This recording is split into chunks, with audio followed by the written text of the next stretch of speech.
नमस्कार दोस्तों, मेरा नाम है आशुतोष मांडके और आप देखना शुरू कर चुके हैं डायनामिक इम्पल्शन। आज के इस वीडियो में हम बात करेंगे 22 फरवरी 2024 के करंट अफेयर्स की। और अब जब आपने वीडियो के थंबनेल पर क्लिक करते हुए वीडियो देखने की शुरुआत कर ही दी है तो अंत तक ही जुड़े रहिएगा, क्योंकि आप सभी लोग जानते हैं कि ज्ञान को कभी भी अधूरा नहीं छोड़ना चाहिए, है ना। इसी के साथ शुरू करते हैं वीडियो को आज की पहली जानकारी के साथ। पहली जानकारी, प्रधानमंत्री श्री नरेंद्र मोदी जी ने पूरे भारत के महत्वाकांक्षी शैक्षिक और बुनियादी ढांचा परियोजनाओं की श्रृंखला का उद्घाटन किया है, जिसमें कुल 13,375 करोड़ रुपए का निवेश हुआ है ना। पूरे भारत में महत्वाकांक्षी, ये देखिए यहाँ पर पूरे भारत की बात की जा रही है, ना सिर्फ किसी एक क्षेत्र की। शैक्षिक परियोजनाओं के अलावा पीएम मोदी ने शिक्षा, रेलवे और विमानन और सड़क क्षेत्रों में 30,500 करोड़ रुपए की व्यापक परियोजनाओं की शुरुआत की है। मुख्य तौर पर कौन सी है यहाँ पर? शैक्षिक, है ना। जो शैक्षिक परियोजना है वो यहाँ पर IIM है और भी बहुत सारी चीज़ें हैं। यदि आप उस पूरे चीज़ को देखें, पूरी लिस्ट को देखें तो आपको समझ में आएगा। और ये ऑल ओवर इंडिया में किया गया है वर्चुअली। काफ़ी अच्छी बात है ये, है ना। आगे बढ़ते हैं, अगली जानकारी। जैसे ही यूक्रेन पर रूस के आक्रमण की 2 साल की सालगिरह नज़दीक आ रही है, जापानी प्रधानमंत्री फूमियो किशिदा ने यूक्रेन के दीर्घकालिक पुनर्निर्माण के लिए जापान की प्रतिबद्धता की पुष्टि की है। इसे भविष्य के रणनीतिक निवेश करार दिया है। देखिए कौन सी बात यहाँ पर बताए जाने का प्रयास किया जा रहा है।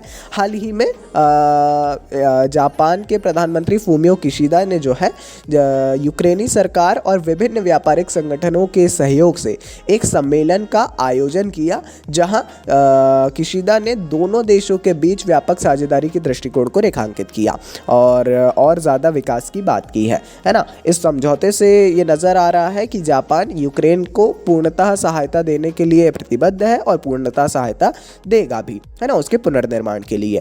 ठीक है जी, आगे बढ़ते हैं, अगली जानकारी। माल्टा वैश्विक क्षेत्र में एक छोटा लेकिन महत्वपूर्ण खिलाड़ी।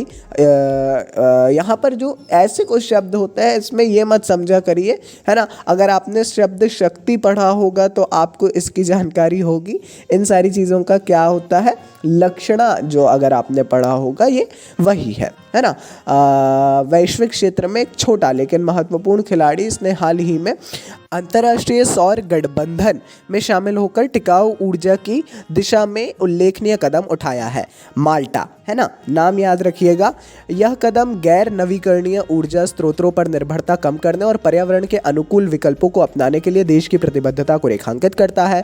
यदि कभी भी अंतर्राष्ट्रीय सौर गठबंधन की बात आए, हमने वीडियो हालांकि बनाया हुआ है, लेकिन इम्पॉर्टेंट है, इंडिया ने ही इसको शुरू किया था, तो ज़रूर याद रखिएगा। आगे बढ़ते हैं।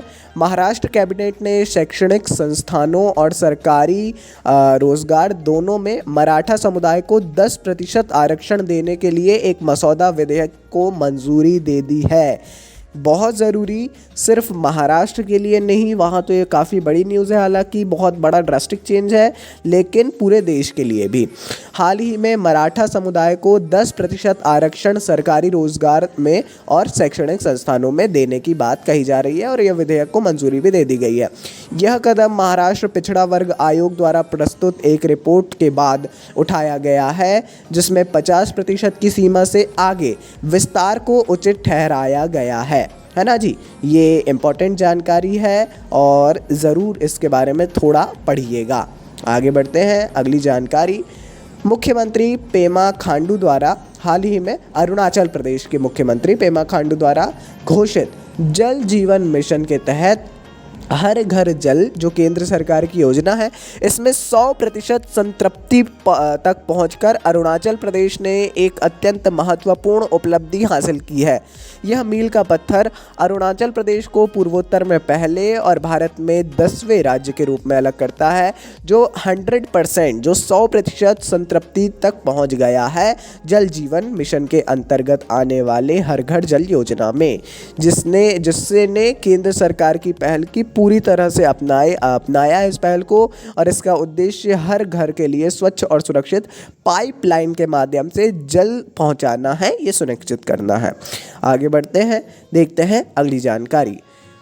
CITCO चंडीगढ़ औद्योगिक और पर्यटन विकास निगम ने सुखना झील के पास एक पिज़्ज़ा निर्माता की शुरुआत की है जो 3 मिनट में गर्म पिज़्ज़ा तैयार करता है, जो उत्तर भारत में पहली बार देखा जा रहा है।